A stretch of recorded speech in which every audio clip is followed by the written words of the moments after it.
दोस्तों नमस्कार। आओ आज इतिहास के पन्नों की बात करते हैं। नेहरू जी और इंदिरा जी की बात करते हैं।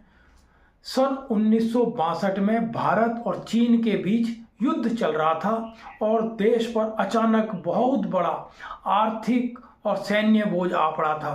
उस समय प्रधानमंत्री जवाहरलाल नेहरू ने नागरिकों से अपील की कि वे नेशनल डिफेंस फंड और डिफेंस ऑफ इंडिया फंड के लिए धन, सोना और गहने दान करें ताकि सेना की जरूरतें और युद्ध का खर्च पूरा किया जा सके। इस अपील के बीच इंदिरा गांधी ने अपने निजी सोने के गहने राष्ट्र को समर्पित करने का निर्णय लिया और अपना गहनों का डिब्बा अधिकारियों को तौर पर नेशनल डिफेंस फंड में जमा करा दिया। उपलब्ध जानकारियों में यह उल्लेख मिलता है कि उनके द्वारा दान किए आभूषणों का कुल वजन लगभग 336 ग्राम था और इन्हें औपचारिक रूप से रक्षा प्रयोजनों के लिए कोष में जोड़ा गया। इंदिरा गांधी के इस कदम के साथ ही देश भर में अनेक सामान्य नागरिकों विशेषकर महिलाओं ने भी अपने गहने दान करने शुरू कर दिए।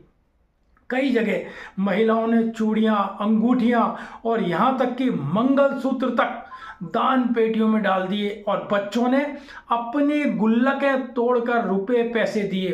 अनुमानित तौर पर नेशनल डिफेंस फंड और अन्य रक्षा कोषों के लिए नगद और गहनों के रूप में लगभग 22 करोड़ रुपए उस समय की कीमत के अनुसार से अधिक का योगदान हुआ था, जो आज की कीमतों में बहुत बड़ी राशि के बराबर माना जाता है।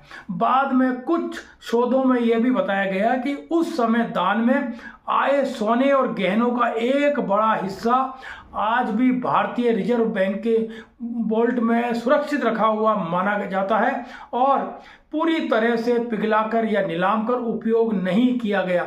इसे पूरे प्रसंग को 1962 के समय के त्याग, राष्ट्रभक्ति और सार्वजनिक भागीदारी के उदाहरण के रूप में याद किया जाता है। इसी ऐतिहासिक पृष्ठभूमि के साथ जब आज की राजनीति में पीएम केयर फंड्स पर चर्चा होती है तो कुछ लोग एक आलोचनात्मक तुलना खींचते हैं। एक तरफ 1962 में इंदिरा गांधी अपना निजी सोना राष्ट्रीय रक्षा कोष में जमा कराती हैं और दूसरी तरफ केंद्र सरकार का रुख यह रहा है कि पीएम केयर्स को पब्लिक चैरिटेबल ट्रस्ट माना जाए, न कि कोई वैधानिक सरकारी फंड।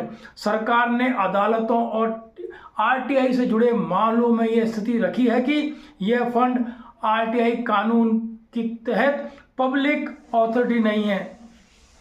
आरटीआई के तहत कई बार जब नागरिकों ने प्रधानमंत्री केयर्स के दानदाताओं, उपयोग या विस्तृत ऑडिट की जानकारी मांगी तो प्रधानमंत्री कार्यालय ने यह कहते हुए जानकारी देने से इनकार किया कि यह फंड आरटीआई के दायरे में नहीं आता।